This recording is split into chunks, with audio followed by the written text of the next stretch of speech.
Boa tarde a todas. Finalmente chegou o final. Agradeço quem resistiu bravamente até agora.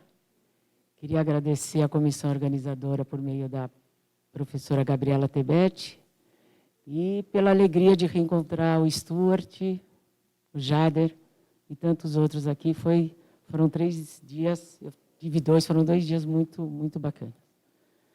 Eu faço Sociologia da Infância e eu trouxe um texto que eu vou ler. Ele é dividido em 3 partes: guerra, desejo e ocupação. Guerra. Estamos em guerra. Estamos em guerra de um modo singular, onde guerra e paz se confundem. Parece que estamos em paz, mas é guerra. A universidade pública está sob ataque. O pensamento, todas as pautas, as quais lutamos, que tinham como centro as diferenças e a diversidade, estão sob ataque. O que é pesquisar nesse momento? O que é pesquisar crianças? Desde a emergência da figura conceitual criança no cenário científico ocidental, a partir do século XVIII, as crianças sempre foram objetos de lutas e de disputas e alvos de saber e poder. Todos falam por elas, sobre elas. Elas fazem parte da agenda do Estado, das famílias e de toda sorte de instituições. Fecham-se exposições em nome delas, como foi no caso do Museu de Arte de São Paulo, do MAN, em São Paulo. Disputam-se conteúdos curriculares. Proíbe-se debater temas próprios da infância, especialmente da juventude, como sexualidade, por exemplo. Impede-se a livre expressão como mote e centro da educação. A criança, seu corpo e suas infâncias sempre foram espaços de luta e, mais do que isso, de guerra. A criança é prisioneira política dos jogos eletrônicos, dos áudios visuais em gerais, das instituições. E elas são prisioneiras políticas porque nós também somos. O mundo é adultocêntrico. As cidades, em geral, não estão preparadas para a circulação das crianças. Os espaços para elas estão circunscritos e cercados. As crianças vivem como prisioneiras políticas. O que elas dizem não é escutado, pois há uma hierarquia discursiva que reserva às crianças o lugar da mais baixa hierarquia social e discursiva. O que dizem é pouco ouvido, mesmo nas instituições nas quais elas pertencem, família e escola, por exemplo.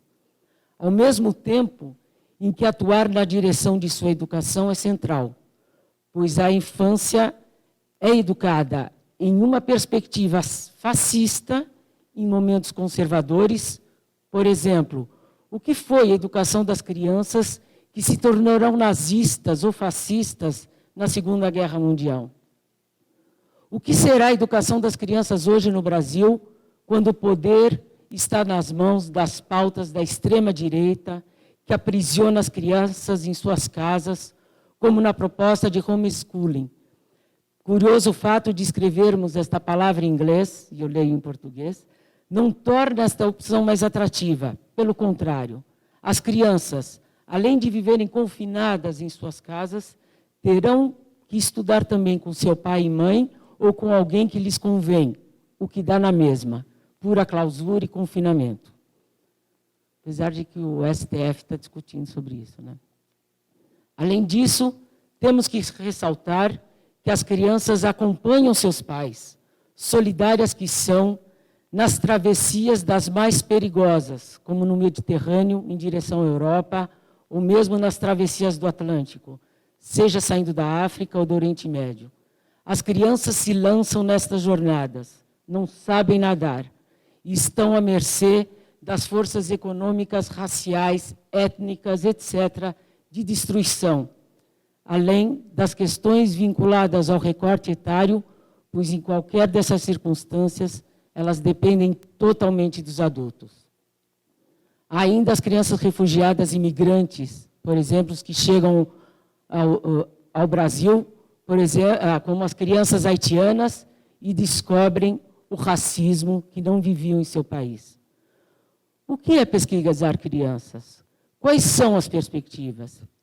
Há também que ressaltar de que na necropolítica, tal como Bembe, saiu 2 livros dele chamados Necropolítica, que são indispensáveis, e a Crítica da Razão Negra, são 2 livros importantes, diagnostica o presente e o passado, e as políticas de mortes levadas pelos Estados atingem as crianças de maneira singular e de maneira devastadora, como na escravidão, no Holocausto, nas guerras, na miséria, na pobreza extrema, na prostituição infantil.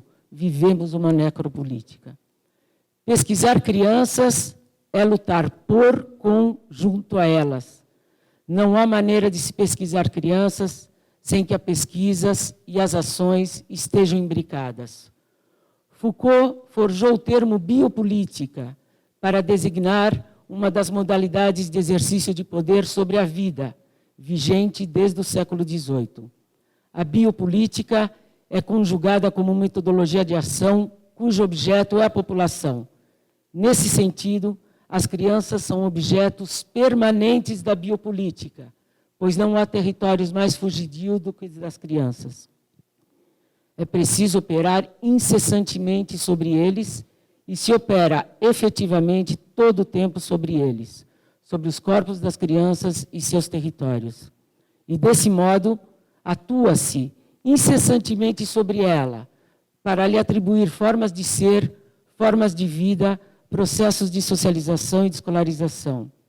Quando se fala de direitos e de infância, significa pensar que aparatos e dispositivos podemos criar para proteger a criança da gana do capital, do racismo, das discriminações, da pobreza, da guerra e da miséria, na qual o próprio capital expropria as crianças e lhe forjam direitos.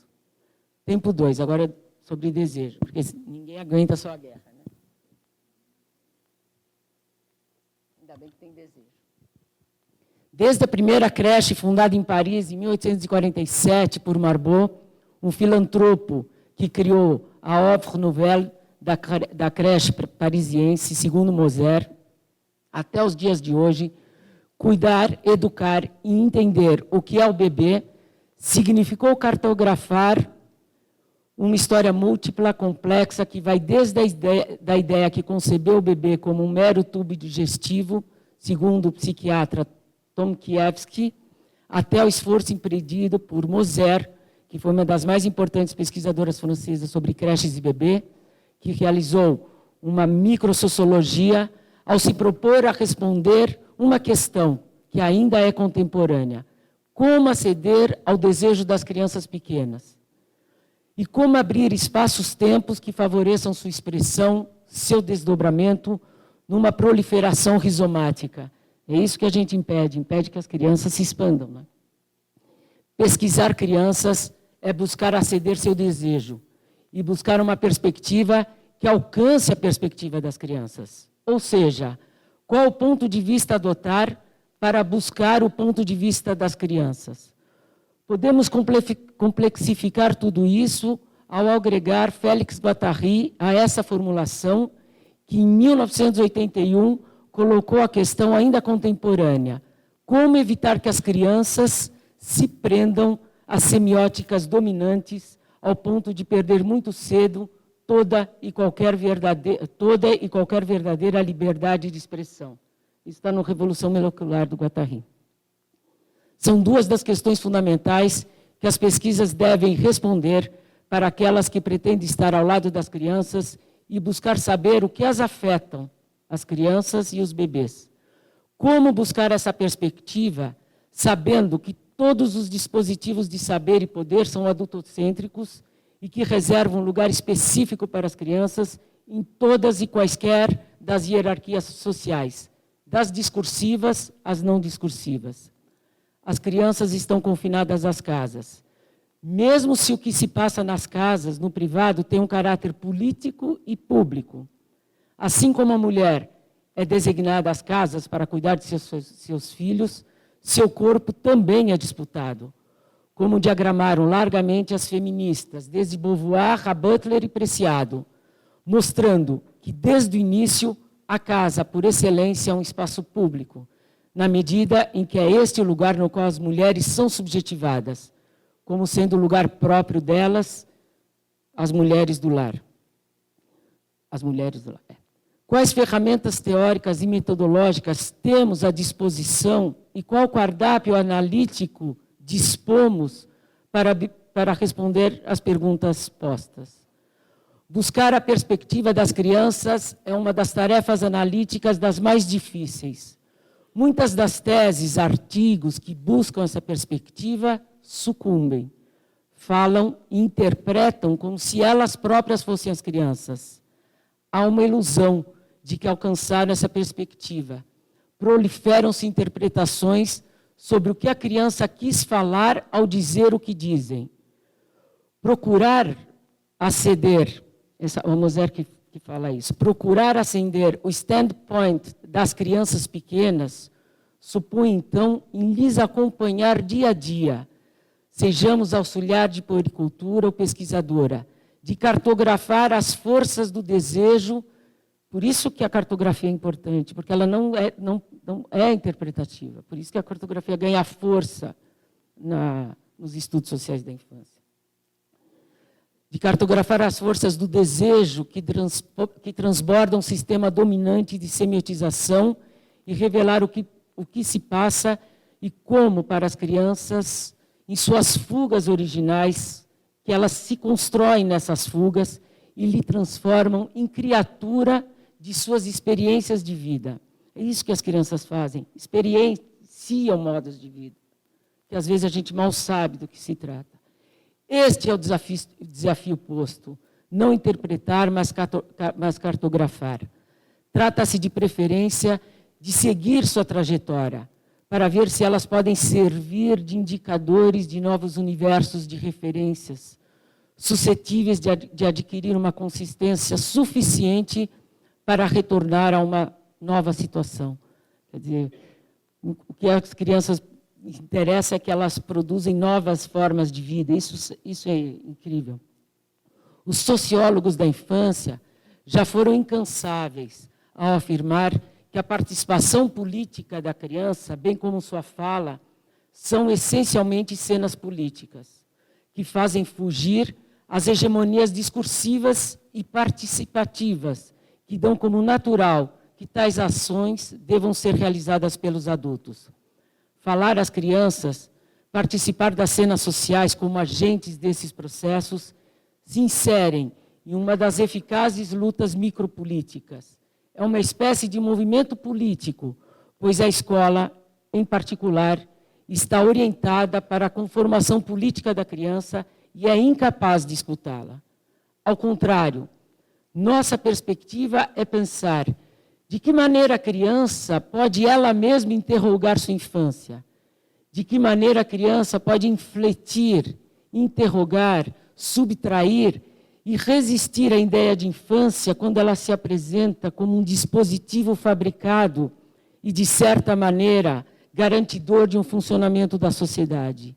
O nosso desafio é empreender um esforço posto por Deleuze e Guattari, que concebem a ideia de um adulto modelado pela criança, a ideia de que o homem precisa de devir criança para conseguir desfazer os modelos consensuais anteriores ao seu próprio pensamento. Essa ideia é fabulosa, pois é a criança interrogando sobre sua infância, como uma possibilidade de resistir, enquanto um poder da vida se opondo ao poder sobre a vida. A própria ideia de infância como aquela capaz de descolonizar a pesquisa com crianças. René Scherer concebia também uma anterioridade do adulto sobre a criança que é modelada à sua imagem. Uma das ideias centrais em que ele insiste é a de que existe uma anterioridade do adulto sobre a criança que é ficcionada e modelada à sua imagem. O que faz com que a criança não seja mais do que uma potência, um potencial que a sociedade protege e põe de parte, como que em reserva, prometendo-lhe um futuro que, por vezes, a deixa desprovida de presente. É isso que a gente faz com a criança, guarda ela para quando elas crescerem. A questão é que é uma infância que modela a criança. Quem concebe a infância é o adulto, que a pensa de maneira pregressa, e assim retira a potência e a possibilidade de transformação que há na própria infância. A criança está empobrecida no aluno, no pequeno consumidor, empobrecida em ideias pré-concebidas de infância. Então, a chave do que eu gostaria de construir aqui é sobre a processualidade da inventividade, ao meu ver, um dos campos que nos interessa nas pesquisas com crianças e também na prática educativa com elas. Inventar novos possíveis é a única coisa que nós temos para fazer. Inventar novos possíveis pela arte, pela filosofia, pelo pensamento, que é o que eles querem nos atacar. Javot, um sociólogo da infância, trabalha com a infância como um grupo social em si, como um povo, com traços específicos. Que seja, portanto, um povo que virá. Em Deleuze, um povo que falta, que ainda não existe. O povo a ser inventado. A criança falar não é pouca coisa. Spivak, em seu livro Pode o Subalterno Falar, escreveu sobre isso, né? Sobre como é que o subalterno pode falar. Isso é central. Quem pode falar? Como conseguir falar? A Gabi me contou que aqui só podia falar doutor, porque senão não era financiado, para vocês terem uma ideia. Então, poucos podem falar. Mesmo quando parece, aparentemente, que são todos quem falam, aos que não podem falar. Como é o caso das mulheres iranianas, africanas, das crianças pequenas, dos deficientes, das loucas, as crianças, já falei. Como podem falar? Judith Butler chama as vidas precárias e pergunta sobre quais vidas que podem chorar e podem ser choradas. Há vidas que não podem ser choradas, como se não tivessem a dignidade de serem choradas e de serem vidas.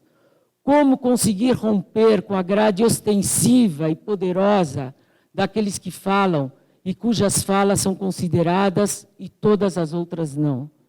Como fazer ecoar as vozes que não ressoam? Ou como diz Walter Benjamin, as vidas que não deixam rastros. É por isso que alguns desses autores são parceiros de pesquisas com crianças. Aqueles que fazem um certo esforço para fazer a história contrapelo, como diria Benjamin. Aqueles que falam das minorias, Deleuze e Guattari. Não do ponto de vista numérico, mas minorias nos sentidos que fazem fugir as redes hegemônicas de sentido e de poder. Por isso, criança é minoritário, assim como a mulher, os negros. Há que se restabelecer as distribuições de posição de lugar e de poder entre adultos e crianças, de maneira a emancipar e dar autonomia às crianças. Segundo René Schere, pensar uma infância maior, emancipada, infantil, mas não infantilizada. Por fim, ocupar as escolas. O que afirma, em consonância com o diagnóstico de alguns cientistas políticos e filósofos, como Lazarato e Peter Paul Pelbart, entre outros, é que luta e paz se confundem nesse momento. E devemos empunhar uma luta na qual nos diferenciamos totalmente daqueles contra a qual combatemos e criamos algo neste embate, quem sabe, diferente, ou uma diferença. Resistir ao quê? A tristeza que o momento nos impõe, a imobilidade que sentimos, a falta de perspectiva, a decepção quando todas as pautas pelas quais lutamos foram sendo destruídas e encanetadas em tão pouco tempo. Resistir e forjar outros e novos encontros, pois as resistências estão por toda parte e nem sempre sabemos de onde ela virá.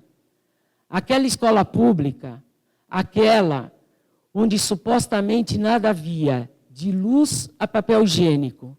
Ali, naquela escola, feita para nada e ninguém aprender, feita para os pobres e os pretos, Foi lá que os jovens e as jovens paulistanas resistiram e se opuseram à força do Estado, quando este queria reagrupá-los em mais um dos conjuntos habitacionais feito para os pobres e principalmente para os negros, tais como as escolas superlotadas e as prisões. Esses são os espaços que estão confinados os pobres e os pretos brasileiros, as prisões e as escolas superlotadas. Duas maneiras de governamento do povo: escolas lotadas, vai dar tempo, está acabando. Escolas lotadas e presídios superlotados. Ali onde intolerável apareceu, que era mudar os estudantes de suas escolas e de seus amigos, eles ocuparam a escola e, deste modo, inventaram uma infância. Deste modo, há de se concordar com Vladimir Safatli, que escreveu: todo mundo acha graça quando Bolsonaro fala do marxismo cultural dos comunistas. Ah, esse cara está nos anos 60, está perdido. Digo, diz o Safatli, ele não está nos anos 60. Ele está em 2030. Ele está apontando para quem vem. Ele não está apontando para trás. Ele sabe que há uma possibilidade enorme de que isto volte. Qual é um dos eixos fundamentais de luta de Bolsonaro? É contra a juventude, porque uma boa parcela da juventude brasileira foi formada dentro dos processos de ocupação das escolas, dentro dessa nova sensibilidade que permite uma maior compreensão das questões de sujeição e de submissão social. Fecha aspas. Deste modo, há que indicar, há uma infância que surge. Sempre há uma infância que surge, mesmo quando nada indica que seja possível brotar algo deste e de outros tempos sombrios. São as infâncias que esses tempos tentam matar. E as crianças? As crianças não podem fazer todos os enfrentamentos que, por exemplo, os secundaristas fizeram. Então, está à mercê dos adultos e das forças que as querem alfabetizá-las rapidamente, as forças que as querem iniciá-las precocemente à lógica do capital, da linguagem hegemônica, do poder, das hierarquias de cor e de raça. Talvez o que as crianças tenham de mais potente seja a infância. O que é a infância? Foucault se pergunta se a infância não constituiria justamente a liberdade de não ser adulto. Puta, é um bárbaro não ser adulto, né? De não depender da lei, de poder estabelecer relações poliformes com as coisas, com as pessoas e com os corpos. A maior potência e a possibilidade de uma criança está no tempo aion, ou seja, um tempo que é a própria infância, infância como experiência. O fragmento 52 de Heráclito diz que aion é uma escola que brinca, literalmente, criançando. Seu reino é de uma criança. Se há uma nova possibilidade de reconstrução social, é na própria infância que temos que buscar. Não é concebível um pensamento crítico que não seja, em quaisquer uma de suas facetas, uma meditação sobre a infância. Por fim, o que a criança vê quando olha uma cidade? A resposta é simples. É preciso perguntar. E depois, querer saber sua opinião. E, de fato, escutar. Mas a importância do olhar de uma criança que olha uma cidade, seja na faixa de Gaza, na Cisjordânia, seja em Ruanda, na África, ou no município de Santo Antônio dos Milagres, no Piauí, é que a cidade é um meio a ser explorado e inventado. Uma cidade, sob os olhos de uma criança, se presta a novos trajetos e a novos traçados de vida. A cidade, sob o olhar de uma criança, pode vir a ser um vetor de imaginação. Ela cria 1001 tipos de cidade, insanamente, irresponsavelmente e, sobretudo, infantilmente, com toda a positividade de ser infantil. Um mundo possível e ainda desconhecido. Muito obrigada.